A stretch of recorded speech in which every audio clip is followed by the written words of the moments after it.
आज का दिन और आज से दिन तुम्हारे बहुत अच्छे जाएंगे। तुम्हें मुझ पर पूर्ण भरोसा है, इसलिए तुम मेरी शरण में आए हो। एक बात मैं तुमसे कह दे रहा हूँ, तुम्हारे मन में ये बातें आती है ना कि साईं के पास तो बहुत सारे भक्त हैं, एक चला ही जाएगा तो क्या फ़र्क पड़ेगा। ये तुम्हारी गलत फहमी है। मुझे बहुत फ़र्क पड़ता है। अगर मेरा एक बच्चा भी रो रहा होता है ना, तो मैं खुश नहीं बैठ सकता कि चलो एक को ना देखूं बाकियों को देखूं। हो ही नहीं सकता ऐसा। मेरे लिए हर एक ज़रूरी है, क्योंकि शिरडी साईं से नहीं बनी है, शिरडी तुम्हारे भक्ति से बनी है। अगर मेरे अंदर शक्ति है कि मैं तुम्हारे जीवन में चमत्कार करूं, परिवर्तन करूं, तो वो तुम्हारे द्वारा दी गई है। तुम्हारी श्रद्धा, तुम्हारे मंत्रोच्चारण, तुम्हारे विश्वास के कारण दी गई है। जो है वो तुमसे है, इसलिए तुम आवश्यक हो, बहुमूल्य हो। इतनी बात आज समझ लो।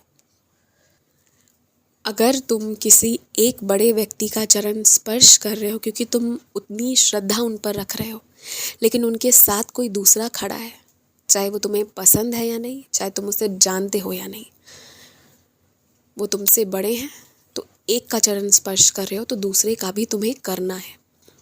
ये बस एक तरीका है, ये बात जान लो।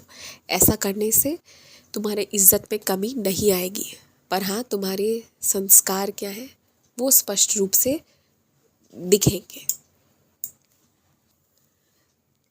चलो, तुम्हें कोई पसंद है, तुम्हें किसी व्यक्ति से बात करना पसंद है, जीवन भर उसके संग रहने की इच्छा है, तो चलो आज से शुरुआत होती है इस बात की कि मैं उस व्यक्ति की तुम्हें बुराइयां दिखाऊंगा पहले, उसके बाद अच्छाइयां दिखाऊंगा, फिर तुम तय करना। आज तय मत करो, आज से अगले 2 हफ्ते तक बस देखो और फिर मुझसे कहना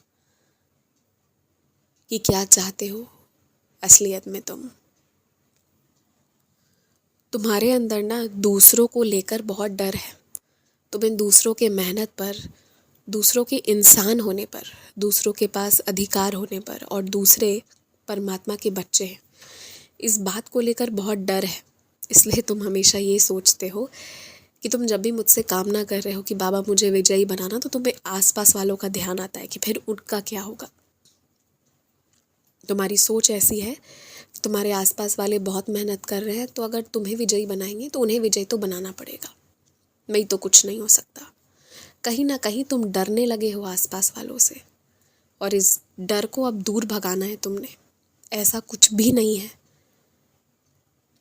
जो सामने वाला कर रहा है उसे करने दो, लेकिन उसे सर्वशक्तिमान मानना बंद करो। तुम्हारी सोच की वजह से ना तुम्हें तकलीफ़ें हो रही हैं। तुम अपनी मन से ना सामने वालों को मजबूत कर देते हो और अपनी 4 गलतियां अपने आप को गिनवाते हो। आज से मैं कहता हूँ, अगर 2-3 गलती कर भी रहे हो तो चुपचाप सुधार लो, अब वो गिनवाओ मत अपने आप को। पर अब हर समय अपने आप को शक्तिशाली हो ये एहसास करवाओ।